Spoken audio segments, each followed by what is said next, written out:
এখন দেখবো magnitude comparator. এখানে দুইটা নাম্বার একটা থেকে আরেকটা বড় কিনা অথবা ছোট কিনা অথবা দুইটা নাম্বার ইকুয়াল কিনা সেটা এখানে দেখব। তো ধরে নিই দুইটা নাম্বার এ বি, প্রত্যেকটার ভিতরে 4টা বিট করে আছে। তো 4টা বিটের ক্ষেত্রে এরকম যদি আমাদের এখন ইকুয়াল বের করতে হয় যে দুইটা নাম্বার ইকুয়াল কিনা, তো সেই ক্ষেত্রে আমরা দেখব যে প্রত্যেকটা বিটই সেম কিনা, A3 ইকুয়াল টু B3 কিনা, A2 ইকুয়াল টু B2 কিনা, প্রত্যেকটাই সেম কিনা এটা আমরা চেক করে দেখব। তো প্রত্যেকটা বিট চেক করার জন্য আমরা এখানে ধরে নিলাম যে xi যেটা চেক করবে ai bi, অর্থাৎ যদি A3 B3 হয় সেই ক্ষেত্রে দেখবে যে ai bi এই দুটা সেম কিনা। তো এটার জন্য আমাদের যে বুলিয়ান এক্সপ্রেশন যেটা হবে সেটা হচ্ছে এরকম হবে, যেটা একটা নর এক্স নর গেটের মতো। তো এক্স জর গেটের ক্ষেত্রে আমরা জানি যে যখন একই রকম ইনপুট হয় এ আর বি এর দুটা মানই যদি 0 0 হয় তাহলে আউটপুট আসবে 0, দুটা মানই যদি 1 1 হয় তাহলে আউটপুট আসবে 0। কিন্তু দুটার মানের ভিতরে যখন চেঞ্জ হবে, একটা যদি 1 হয় একটা যদি 0 হয় তাহলে আউটপুট আসবে 1। একইভাবে একটা মান যদি 0 হয় একটা মান যদি 1 হয় তাহলে আউটপুট আসবে 1। তো এইটারই উল্টা হবে হচ্ছে এক্স নর, অর্থাৎ যখনই 0 0 হবে তখন আউটপুট আসবে 1, যখন 1 1 হবে তখন আউটপুট আসবে 1, অন্য ক্ষেত্রে 0 আসবে। তো আমাদের ওইটাই হচ্ছে দরকার, হচ্ছে ওইটাই যে দুটো যদি একই রকম হয় তাহলে আউটপুট যেন 1 আসে। তো এখানে আমরা সেই এক্স নট গেটটাই আমরা এখানে ব্যবহার করছি।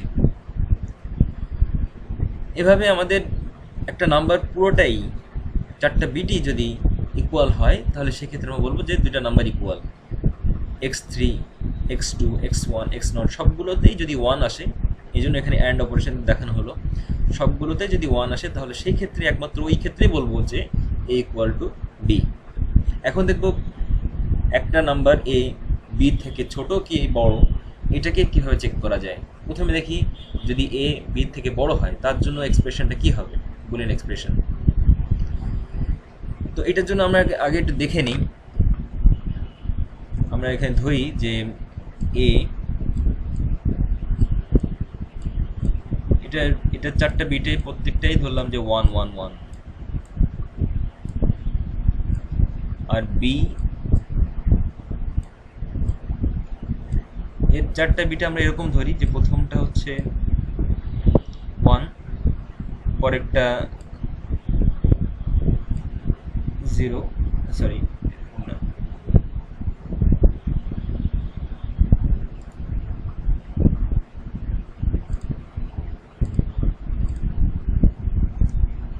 প্রথম একটা 0, পরেরটা 1, বাকিগুলো সবই 1।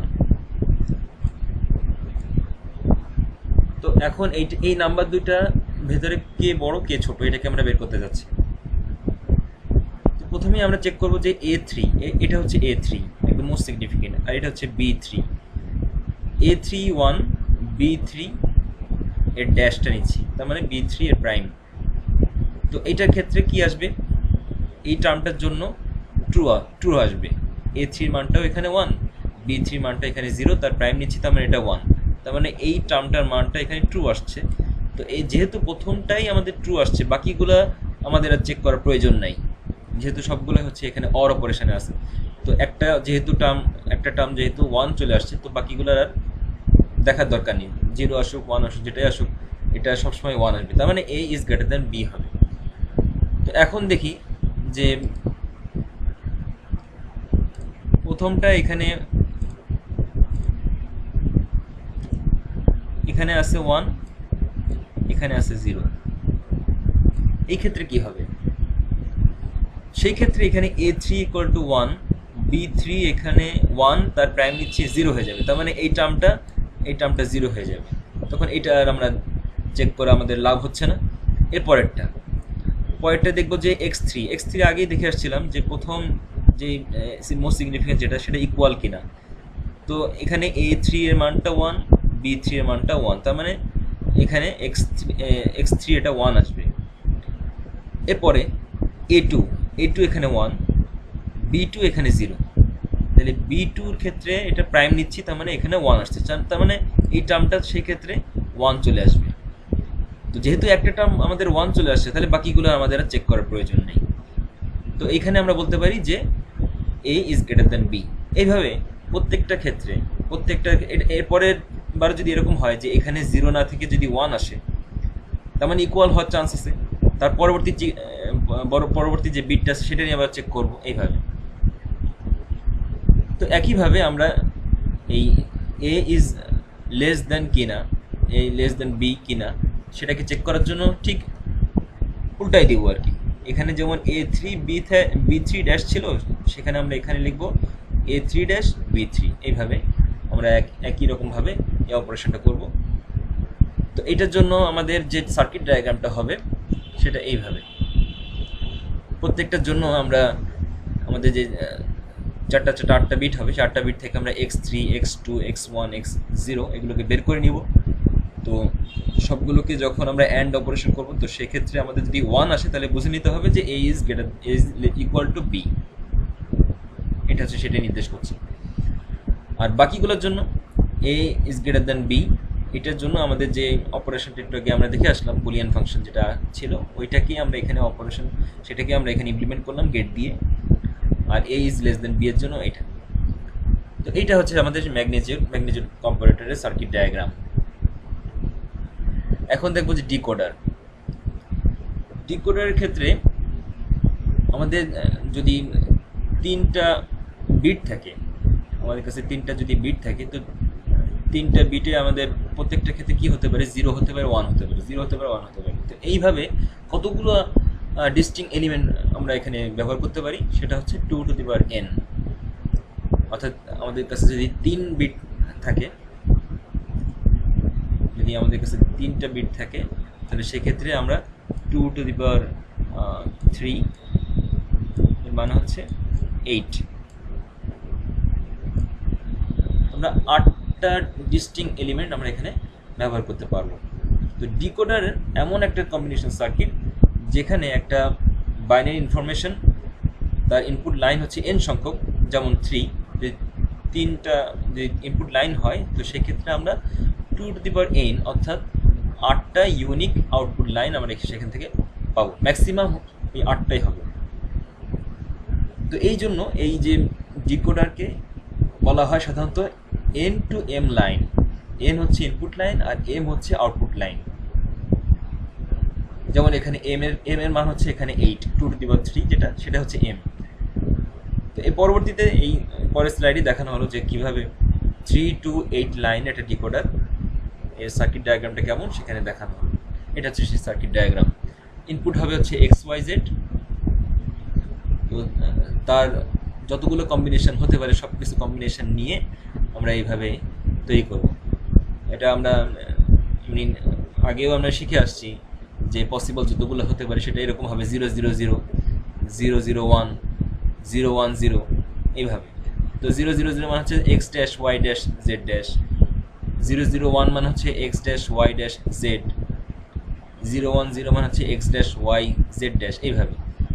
তাহলে এই হচ্ছে আমাদের D0 থেকে D7 পর্যন্ত, এই হচ্ছে আমাদের আউটপুট লাইন, আর এটা হচ্ছে ইনপুট লাইন। এটা হচ্ছে একটা 3 to 8 ডিকোডার।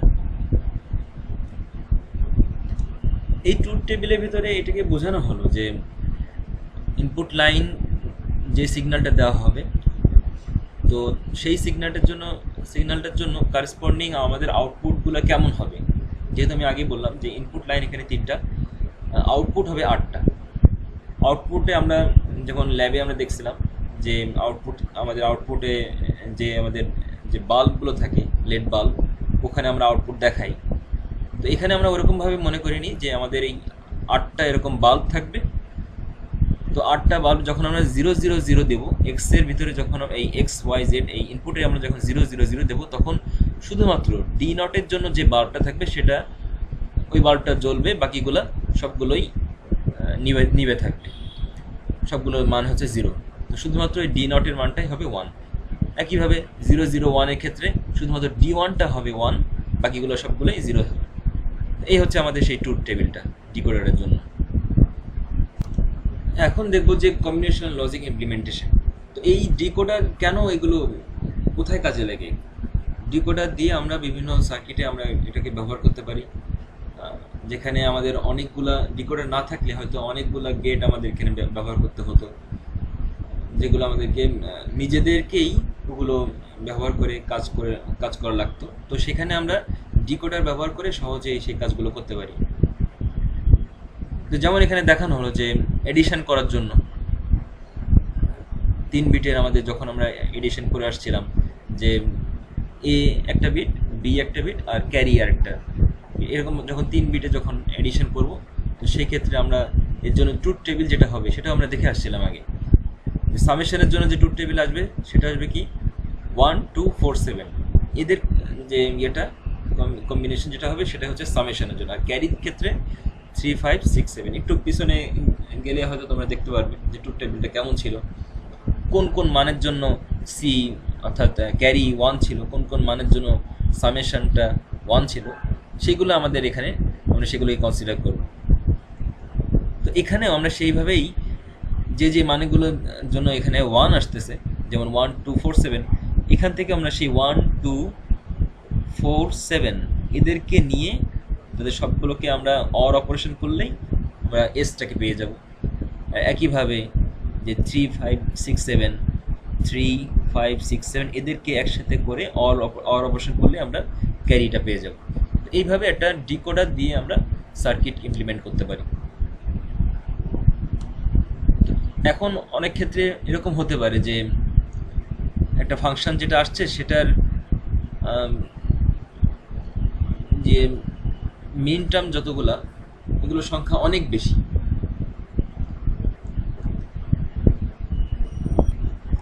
যদি অনেক বেশি হয়ে থাকে মিন টার্ম, তো সেই ক্ষেত্রে আমাদের সবগুলোকে একসাথে নিয়ে ওগুলোকে কাজ করা, একসাথে কানেক্ট করে কাজ করা, এটা যতটা সহজ হবে তার চাইতে বেশি সহজ হবে যদি আমরা উল্টা নিয়ে কাজ করি। অর্থাৎ আমাদের এখানে সর্বোচ্চ সংখ্যা হতে পারে 2n সংখ্যক মিন টার্ম। তো এফ এর ক্ষেত্রে যদি কে সংখ্যক মিন টার্ম হয়, তাহলে এফ ড্যাশের জন্য কি হবে, ওই বাকি যেগুলো আছে সেগুলোর জন্য এফ ড্যাশ পাওয়া যাবে। যেমন এখানে দেখানো হলো ফর এক্সাম্পল যে কোনো একটা ফাংশনের জন্য এই 0 1 2 4 5 7 5 6 এদের জন্য 1 আসছে, তার মানে এগুলোকে নিয়ে আমাদের সেই বুলিয়ান ফাংশনটা তৈরি হলো। তো এখন আমরা চাচ্ছি যে এদেরকে না ব্যবহার করে অন্য কোনোভাবে সহজভাবে করা যায় কিনা। এদেরকে নিয়ে তো করলে হবেই, কিন্তু আরও সহজভাবে করা যায় কিনা। তো সেই ক্ষেত্রে কীভাবে করা যেতে পারে, এফ ড্যাশ যেটা অর্থাৎ এই যে এর কমপ্লিমেন্ট যেটা, সেটা পাওয়া যাবে কিভাবে, এদের ভিতরে যে টার্মগুলো নেই, যেমন 3 নেই আর 7 নেই, তাদেরকে যদি আমরা অর করি তাহলে আমরা এফ ড্যাশ পেয়ে যাব। নিজেরা একটু দেখে নিতে পারো যে টার্মগুলো এখানে আসে সেগুলোকে নিলে তো আমরা এফ পাবো, কিন্তু যারা নেই তাদেরকে যদি নিয়ে আমরা অর করি তাহলে এফ ড্যাশ পাবো। তো এই ক্ষেত্রে আমরা এফ ড্যাশ যদি পেয়ে যাই, একে উল্টা করলে আমরা এফ পেয়ে যাব। তো আমাদের এখানে গেট সংখ্যা আরও বা সার্কিটের ওয়্যার সংখ্যা অনেক কমে গেল, অর্থাৎ কমপ্লেক্সিটি কমে গেল। এই জন্য এখানে ব্যবহার করতে হবে কি, যে অর গেট তো আমরা সবার সাথে অর করলে তো আমরা এফ পেয়ে যাব, কিন্তু এই ক্ষেত্রে আমরা কি করব, একে নর গেটটা আমরা ব্যবহার করবো। তার মানে নট অর, প্রথমে অর করলে এরপরে যদি আমরা নট গেট ব্যবহার করি যেটা হবে একই কথা হবে, নর ব্যবহার করলে একই কথা হবে। তাহলে আমরা আমাদের যে রিকোয়ার্ড যেটা সেটা আমরা পেয়ে যাব। ডিমাল্টিপ্লেক্সার হচ্ছে একটা মাল্টিপ্লেক্সারের উল্টা। তো এইটাকে যখন আমরা মাল্টিপ্লেক্সার পড়বো তখন এটা হয়তো একটু বেশি ক্লিয়ার হবে, কিন্তু যেহেতু এটা ডিকোডারের অনেকটা এটার সাথে মিল আছে, এই ডিকোডারের সাথে এই ডিমাল্টিপ্লেক্সারের সাথে অনেকটা মিল আছে, তো এই জন্য আমরা এখানেই ওই জিনিসটা দেখে নিচ্ছি। বেশিরভাগ আইসি যে ডিকোডার আছে এগুলোর ক্ষেত্রে একটা এনাবেল গেট থাকে, যেটা পুরো সিস্টেমটাকে, পুরো সার্কিট অপারেশনটাকে কন্ট্রোল করে। আরেকটা জিনিস মনে রাখতে হবে যে এখানে যতগুলো যা ব্যবহার করা হয় সবগুলোকে ন্যান্ড গেট দিয়ে ব্যবহার করা হয় সাধারণত। ন্যান্ড গেট যেহেতু একটা ইউনিভার্সাল গেট, তো এইটার ক্ষেত্রে ম্যাক্সিমাম ক্ষেত্রে এই ন্যান্ড গেটটাকে ব্যবহার করা হয়। তো ন্যান্ড গেট ব্যবহার করা এমন কোনো উদ্দেশ্য, মানে কোনো কঠিন কিছু না। এখানে আমাদেরকে শুধু এটুকু মনে রাখতে হবে যে আমরা প্রিভিয়াসলি দেখছিলাম যে এখানে যে অ্যান্ড গেট ছিল, অ্যান্ড গেটের জায়গায় এখন এটা ন্যান্ড গেট হবে। তো ন্যান্ড গেট করলে কি হবে, আমরা যেখানে 1 দিয়ে বুঝতেছিলাম যে এটা 1 আসবে মানে এটা হচ্ছে ট্রু হবে, কিন্তু এখানে উল্টাটা হবে। যেমন দেখা যাচ্ছে যে যখন 0 0 থাকবে, এ বির মান যখন 0 0, তখন এখানে আমরা দেখছিলাম ডি নটের জায়গায় এখানে 1 আসতো, কিন্তু এখানে হবে এখানে 0, বাকি সবগুলোর জন্য এখানে 1। একই জিনিস উল্টা নিয়ে আর কি দেখানো হচ্ছে। এখানে খুব বেশি ইম্পর্টেন্ট এটা তেমন কিছু না, এটা আর কি জানার জন্য। পরীক্ষা খাতায় যদি তোমরা শুধুমাত্র অ্যান্ড দিয়ে অপারেশনগুলো করো তাতে অসুবিধা নেই, তবে ন্যান্ড দিয়ে করতে পারলে ভালো আর কি। ডিপ মাল্টিপ্লেক্সার হচ্ছে একটা সার্কিট যেখানে একটা সিঙ্গেল লাইনে ইনফরমেশনকে রিসিভ করবে, আর এটার জন্য যদি আমাদের n সংখ্যক যদি থাকে সিলেকশন লাইন থাকে, তো selection line 2 to the power n সংখ্যক পসিবল আউটপুট লাইন হবে, সেখানে ওই পসিবল আউটপুট লাইনে এগুলোকে পাস করে দিবে। হয়তো এই কথাটা বুঝতে পারেনি, একটু খেয়াল করে শুনলে হয়তো বুঝতে পারবে যে এখানে আমাদের n সংখ্যক সিলেকশন লাইন থাকবে। আমাদের ডিকোডার হচ্ছে এরকম, যেখানে 3টা যদি আমাদের ইনপুট হয়, এখানে যদি আমাদের 2টা ইনপুট হয়, 2টা ইনপুটের ক্ষেত্রে আমাদের আউটপুট আসবে এরকমভাবে 4টা। তার মানে 2টা ইনপুট 2 টু দি পাওয়ার 2, তাহলে আউটপুট আসবে 4টা। কিন্তু যখন এনাবল থাকবে, এনাবল দিয়ে বোঝানো হচ্ছে এটাই, যখন এই যে এখানে দেখানো হলো, যখন এনাবলটা 1 হবে তখন এ আর বি এর মান যাই আসুক না কেন সবগুলোই 1, তার মানে কোনোটাই কাজে লাগছে না। যখন এনাবেলের মানটা 0 দেওয়া হবে তখন এটা অ্যাক্টিভেটেড। যেহেতু এটা নট গেট দিয়ে দেখানো হলো, এটা মানে হচ্ছে এটাই যে যখন 0 দেওয়া হবে, যখন এটাকে আমরা 0 দেব তখন এটা অ্যাক্টিভেট হবে, তখনই এ আর বি এর বিভিন্ন মানের জন্য আমরা বিভিন্ন আউটপুট এখানে পাবো আর কি। এখানে সেটাই দেখানো হলো যে এনাবেলের মানটা দিয়ে ওইটাকে পুরো সার্কিটটাকে কন্ট্রোল করা হচ্ছে। যদি এর মানটা আমি 0 দিই, এখানে যে একটা সার্কেল দেওয়া হলো, এটার মানে হচ্ছে যে এটা নট গেট দেওয়া করা। তো যদি এখানে 0 দেওয়া হয় তাহলে এই এ আর বি এর বিভিন্ন মান এর মানের কারণে এই পাশে আউটপুটটা সেটা পাওয়া যাবে। যদি এখানে 0 0 পাওয়া যায় তাহলে ডি নটটা এখানে 0 হবে, বাকিগুলো 1 হবে। যদি এখানে 0 1 এর মানটা 0, বির মানটা 1 হয়, তাহলে এটা 0 হবে, বাকিগুলো 1 হবে। এইভাবে ঠিক এই কাজটাই, এই ডিকোডারের এই কাজটাকেই আমরা ডি মাল্টিপ্লেক্সারে এইভাবে লিখতে পারি। জাস্ট এখানে এনাবেলটাকে উপরে উঠাই দিলাম, আর এই যে দুটো এ বি এটাকে নিচে বসাই দিলাম, একই কাজই হবে। কিন্তু কথা হচ্ছে যে এখানে আমরা যেটা বলবো সেটা হচ্ছে এই এ বি হচ্ছে আমাদের সিলেকশন লাইন, আর এটা হচ্ছে ইনপুট লাইন। তো এ আর বি এর বিভিন্ন মানের জন্য এখানে ই এর যে মানটা আমি দেবো সেই মানটাকে সেই জায়গায় পাঠিয়ে দেবে। যেমন ধরি যদি এর মানটা যদি এখানে 0 হয়, বি এর মানটাও 0 হয়, তার মানে এই ই এর মানটাকে সরাসরি ডি নটে পাঠিয়ে দেবে। এর মানটা এখানে যদি 0 হয়, বি এর মানটা এখানে যদি 1 হয়, তার মানে ডি ওয়ানটা অ্যাক্টিভেট হবে, তার মানে ই এর মানটা এখানে ডি ওয়ানে পাঠিয়ে দেবে। ই এর মানে যদি আমি যাই পাঠাই, 0 পাঠাই, 1 পাঠাই, যেটাই পাঠাই, সেটা একদম সরাসরি ডি ওয়ানে পাঠা যাবে, অন্য কোথাও পাওয়া যাবে না। অন্য কোথাও এটা পাওয়া যাবে না। কেন পাওয়া যাবে না? কারণ এই সিলেকশনটা দিয়েই আমি বলে দিচ্ছি যে আমার অমুক যে আউটপুট লাইনটা আছে সেটাকে সিলেক্ট করবে। যদি 0 0 হয় তাহলে ডি নটটাকে সিলেক্ট করবে, যদি 0 1 হয় তাহলে ডি ওয়ানটাকে সিলেক্ট করবে, যদি 1 0 হয় তাহলে ডি টুকে, যদি 1 হয় তাহলে ডি থ্রিকে, এইভাবে সিলেক্ট করবে। যাকে সিলেক্ট করবে ই এর মানটাকে সেখানেই পাঠিয়ে দেবে। এটা হচ্ছে ডি মাল্টিপ্লেক্সার। অর্থাৎ এটা মাল্টিপ্লেক্সার উল্টা না, এটা হচ্ছে মাল্টিপ্লেক্সারেই, এটা মাল্টিপ্লেক্সারের মতোই এটা। তো আশা করি এটা বুঝতে পারছো সবাই। সামনে এটা নিয়ে আরও অনেক আমাদের সার্কিট আমাদের এখানে পড়তে হবে, অনেক বেশি এটা নিয়ে অনেক কোশ্চেন অনেক বেশি হবে, অনেক পেঁচানো কোশ্চেন হবে এটা নিয়ে। তো এই জন্য এটার কনসেপ্টটা ভালো মতো ক্লিয়ার হওয়া দরকার। ডিকোডার অথবা ডি মাল্টিপ্লেক্সার এই সার্কিটগুলোকে আমরা আরও লার্জার একটা ডিকোডার সার্কিট তৈরি করতে পারি যদি একসাথে দুটো কানেক্ট করে দিই। যেমন এখানে দেখানো হলো যে 3x8 ডিকোডারকে দুইটা ব্যবহার করলাম, এই দুটাকে ব্যবহার করে আমরা 4x16, তার মানে আমাদের ইনপুট হবে 4, 4টা ইনপুট হবে, আর 2 টু দি পাওয়ার 4 মানে হচ্ছে 16, আউটপুট আসবে 16টা।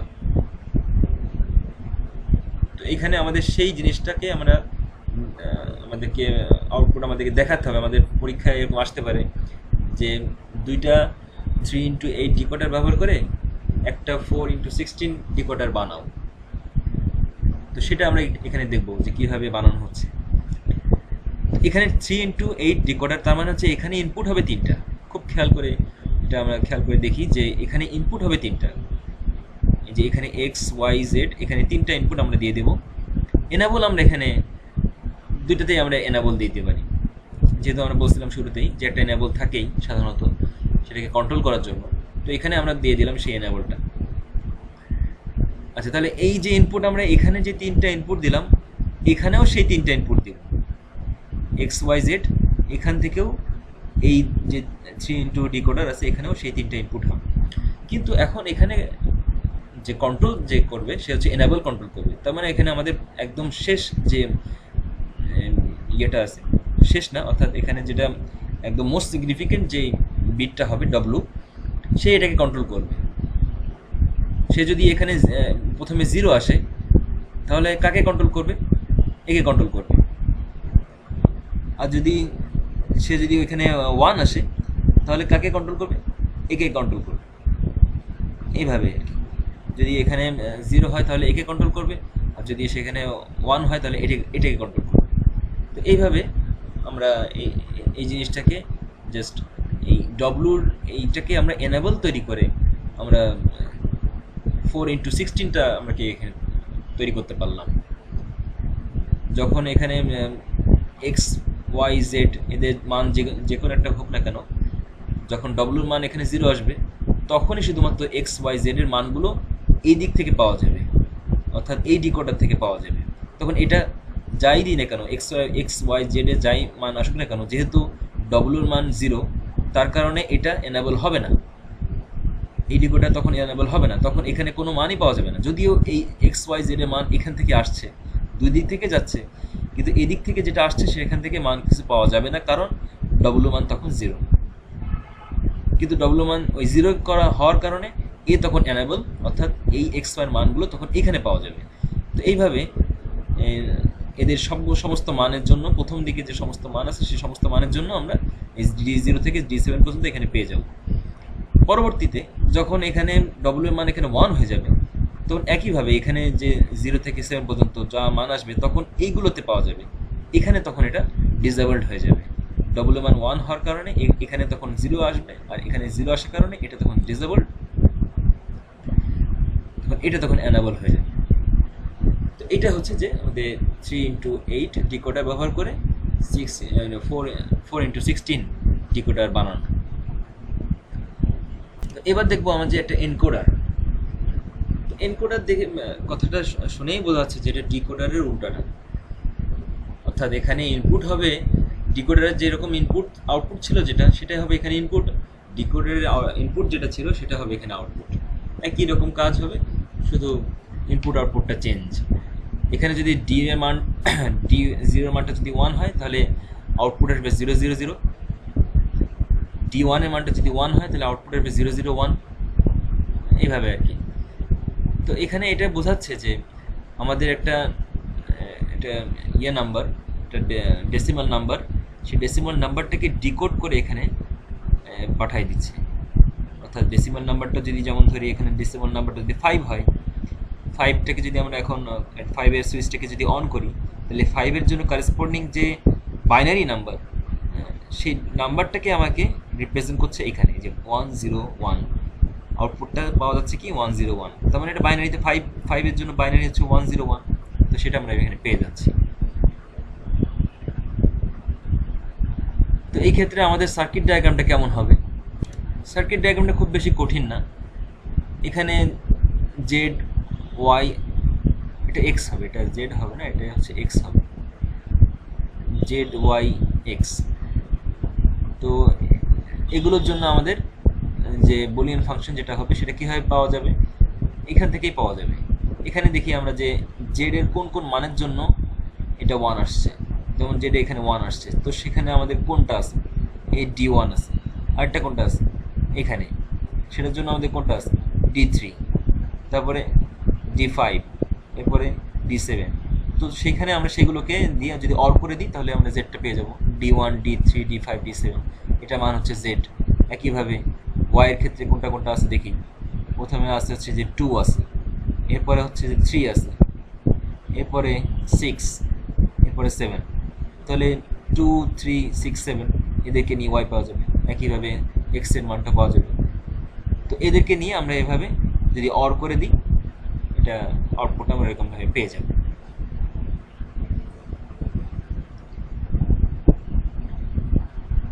এবার দেখবো যে প্রায়োরিটি এনকোডার। প্রায়োরিটি এনকোডারে একটা প্রায়োরিটি ফাংশন থাকবে। তো এটা কীরকম কাজ করবে, কীভাবে কাজ করবে, যে একই সাথে দুইটা ইনপুট আমাদের 1 হতে পারে। সবসময় যে এটা সবগুলোতে মানে যে 4টা ইনপুট হয়, 4টার ভিতরে শুধু একটা মাত্রই 1 হয়, বাকিগুলো 0, এরকম তো নাও হতে পারে। অনেক সময় ভুল হয়ে যেতে পারে। হ্যাঁ, আমাদের হয়তো সুইচকে প্রেস করতে অনেক সময় ভুল হয়ে যেতে পারে। তো সেক্ষেত্রে দেখা যেতে পারে যে একাধিক ইনপুট হয়তো 1 হয়ে গেল। তো সেই ক্ষেত্রে আউটপুটটা কীরকম আসবে, হাইয়েস্ট প্রায়োরিটি যেটা থাকবে সেটাকেই আমরা প্রেসিডেন্স, সেটাকে আমরা প্রায়োরিটি মানে সেটা আগে দেখাবে, শো করবে। তো যেমন এখানে দেখি, যদি এখানে 1 বাকিগুলো 0, তো সেই ক্ষেত্রে তো আমাদের 0 0ই দেখাচ্ছে, কারণ ডি নট মানে হচ্ছে এক্স ওয়াই, তখন 0 0ই দেখাবে। কিন্তু ডি নটের মানটা হচ্ছে এখানে এক্স দিয়ে বোঝানো হলো যে ডোন্ট কেয়ার, অর্থাৎ 0 হতে পারে 1 হতে পারে।